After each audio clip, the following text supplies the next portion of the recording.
आज हम एक ऐसे वंश के बारे में बात करने जा रहे हैं। इसे सिर्फ वंश कहना उचित नहीं है, बल्कि इसे एक संस्कृति कहना चाहिए। यादवों का इतिहास भगवान विष्णु, ऋषि अत्रि, चंद्रमा, बुध, पुरुरवा इत्यादि से संबंधित है। इसका उल्लेखन वेदों और पुराणों में मिलता है। यूरोपीय वंश में जो स्थान ग्रीक व रोमन लोगों का है, वही भारतीय इतिहास में यादवों का है। यादव हमेशा से ही पराक्रमी एवं स्वतंत्रता प्रिय जाति रही है। यादवों को यदुवंशी और अहीर से भी जाना जाता है। यादव यदुवंशी का अर्थ है महाराज यदु के वंशज। इन्हीं से यादव वंश की स्थापना हुई।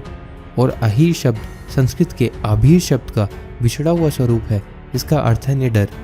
यादव समाज के 423 से भी ज़्यादा उपनाम हैं और इनमें से ज़्यादातर उत्तर भारत के अहीर और यादव से जाने जाते हैं और दिल्ली, हरियाणा, राजस्थान और उत्तर प्रदेश के कुछ इलाकों में इन्हें राव साहब से भी बुलाया जाता है। हरियाणा राज्य का नाम अहीरों के नाम पर ही है। हरि प्लस आना से मिलकर बनता है हरियाणा। हरि का अर्थ है भगवान विष्णु और भगवान श्री कृष्ण और आना का अर्थ है वहाँ आए। तो महाभारत के टाइम भगवान श्री कृष्ण, जो विष्णु भगवान का स्वरूप है, यहाँ आए थे। तो इस प्रकार इस राज्य का नाम उन्हीं के नाम पर है। और भगवान कृष्ण ने अहीर वंश में जन्म लिया था, तो पहले इसे आभीर प्लस आना, आभीराना बोला जाता था। पर समय के साथ भाषा के बदलाव के कारण अहीराना और आखिर में हरियाणा हो गया। भारत की कुल आबादी का 22% भाग यादव वंश का है। भारत का 12.7% व्यापार यादव समाज के लोग करते हैं। भारत के अलावा नेपाल, श्रीलंका, पाकिस्तान, बांग्लादेश, रशिया और मध्य पूर्व में यादव मौजूद हैं और इसलिए इन्हें दुनिया के इतिहास की सबसे बड़ी जाति भी कहा जाता है। देश की आबादी के अलावा यादवों ने राजनीति, अर्थशास्त्र, इतिहास, विज्ञान, सैन्य, खगोल विज्ञान और अध्यात्म में एक बहुत बड़ा योगदान दिया है। यादवों को हिंदू धर्म में क्षत्रिय वर्ग की श्रेणी प्रदान की गई है और इस वंश में अनेक शूरवीर एवं चक्रवर्ती राजाओं ने जन्म लिया, जिन्होंने अपनी बुद्धि, बल और कौशल से अनेक साम्राज्य की स्थापना कर भारत और नेपाल में शासन किया। उनमें से कुछ इस प्रकार है। यादव डायनेस्टी, जिसे सीवना यादव डायनेस्टी से भी जाना जाता है, एक शाही भारतीय डायनेस्टी से प्रसिद्ध है, जिसने अपनी चरम पर तुंगाभद्रा से नर्मदा नदियों तक फैले एक साम्राज्य पर शासन किया, जिसमें वर्तमान में महाराष्ट्र, उत्तर कर्नाटक और मध्य प्रदेश के कुछ हिस्से शामिल हैं। यादव वंश की राजधानी देवगिरी थी, जिसे आज वर्तमान में महाराष्ट्र में दौलताबाद से जाना जाता है। यादवों के राजा ही मैसूर के महान राज्य और नेपाल के शासक बने। उत्तर कर्नाटक और मध्य प्रदेश के अलावा इन्होंने पूरे महाराष्ट्र पर अपना शासन स्थापित किया।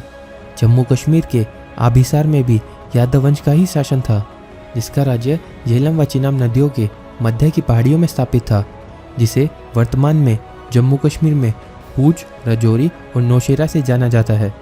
यादवों के दर्जनों से ज़्यादा साम्राज्यों और अनेक सदियों के शासन के अंश आज भी मौजूद है और उनके द्वारा निर्मित प्राचीन धरोहर और साम्राज्यों के अवशेष आज तक भी मिलते रहते हैं। दक्षिण भारत के कई प्राचीन मंदिरों का निर्माण यादव राजाओं ने ही किया। यादव के राजवंश का विक्रमशिला और नालंदा विश्वविद्यालय के उत्कर्ष में एक बहुत बड़ा योगदान है। यादव वीरों और उनकी अजय नारायणी सेना ने महाभारत के युद्ध में अपना बेजोड़ शौर्य प्रदर्शन किया था और प्राचीन समय में तो कई राज्यों के सेनापति के पद सिर्फ अहीरों के लिए ही आरक्षित थे। आइए अब आपको यादवों के शौर्य से परिपूर्ण व गौरवमय इतिहास के कुछ पन्नों से भी रूबरू कराते हैं। आज़ादी के आंदोलन से लेकर आज़ादी पश्चात तक के सैन्य व असैन्य युद्धों में यादवों ने अपने शौर्य की गाथा रची और उनमें से कई तो मातृभूमि की बलि देवी पर शहीद हो गए। सन 1739 में ईस्ट इंडिया कंपनी के विरुद्ध सर्वप्रथम कटलापुरम उर्फ तमिलनाडु के यादव वीर अलगमुत्तु कोंड ने विद्रोह का झंडा उठाया और पहले स्वतंत्रता सेनानी के गौरव के साथ युद्ध करते हुए वीरगति को प्राप्त हुए। सन 1848 में रेवाड़ी हरियाणा के राव गोपाल देव, जिन्होंने अकेले ही 28 अंग्रेजों को मार गिराकर यादव पराक्रम का परिचय दिया। 10 मई 1857 के स्वतंत्रता संग्राम में यादवों ने प्रमुख भूमिका निभाई और रेवाड़ी के राव रामलाल ने दिल्ली पर धावा बोलने वाले क्रांतिकारियों का नेतृत्व कर आंदोलन को मजबूत किया। 18 नवंबर 1857 को स्वतंत्रता क्रांति के प्रमुख नायक रेवाड़ी नरेश राजा राव तुलाराम ने नारनौल हरियाणा में जनरल गोराल और उनकी सेना को जमकर टक्कर दी और इसी युद्ध के दौरान राव कृष्ण गोपाल ने कोराल्ट के हाथी पर अपने घोड़े से आक्रमण कर कोराल्ट का सर तलवार से काटकर अलग कर दिया और आंदोलन को गति प्रदान की। 18 नवंबर 1962 में भारत चीन युद्ध के दौरान यादव सैनिकों का पराक्रम व बलिदान भारत में आज तक सराहनीय माना जाता है, जिन्होंने अपने प्राणों की आहुति देकर राष्ट्र के मान सम्मान और गौरव को बढ़ाया। और तब विश्व इतिहास में ऐसा पहली बार हुआ कि किसी विरोधी सैनिक देश ने दूसरे देश के सैनिकों के शौर्य की तारीफ की हो। 13 कुमाऊं रेजिमेंट, जिसका दूसरा नाम वीर अहिर भी है, के 114 सैनिक जो वीरगति को प्राप्त हुए थे, उन्होंने चीन के 1300 से भी ज़्यादा सैनिकों को मार गिराया था और युद्ध विराम के लिए मजबूर कर दिया था। और इन्हीं यादव वीरों की याद और सम्मान में चुशूल से 12 किलोमीटर की दूरी पर एक स्मारक बनाया गया, जिसमें सभी वीर सैनिकों के नाम अंकित किए गए और रेजांगला में ही अहिर धाम की स्थापना भी की गई। दोस्तों, अब जानते हैं यादव वंश की उत्पत्ति और भगवान श्री कृष्ण के यादव कुल में जन्म के बारे में। संसार के महानतम वंशों में से एक यादव वंश बहुत विशाल है। अन्य जातियां अधिकतम मध्यकाल में अपना उल्लेखन पा सकी, लेकिन यादव जाति इस मायने में वैदिक जाति है कि इनके वंशों का उल्लेखन वेदों और पुराणों में मिलता है। विभिन्न धार्मिक और ऐतिहासिक ग्रंथों के अध्ययन के आधार पर चलो इसे जानते हैं। भगवान ब्रह्मा के 10 मानस पुत्र हुए, जिनमें से एक है ऋषि अत्रि। ऋषि अत्रि से चंद्रमा का जन्म हुआ और चंद्रमा से चंद्रवंश चला, और इसलिए यादवों को चंद्रवंशी क्षत्रिय भी कहा जाता है। चंद्रमा ने बृहस्पति की पत्नी तारा से विवाह किया, जिससे उन्हें बुध नाम का पुत्र उत्पन्न हुआ। बुध से पुरुरवा, पुरुरवा से आयु, और आयु के पुत्र हुए नहुष।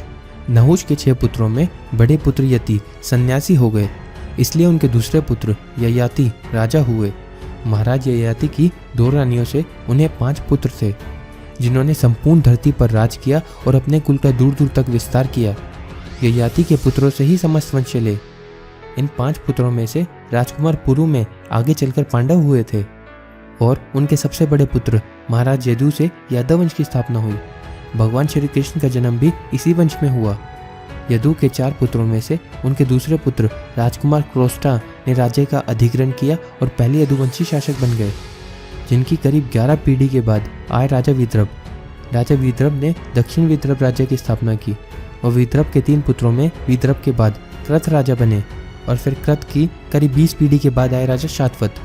इनके 6 पुत्रों में से 2 ने नेतृत्व किया, अंधक और वृषणी। अंधक वंश में आगे चलकर कंस का जन्म हुआ, और वृषणी में भगवान श्री कृष्ण ने अवतार लिया।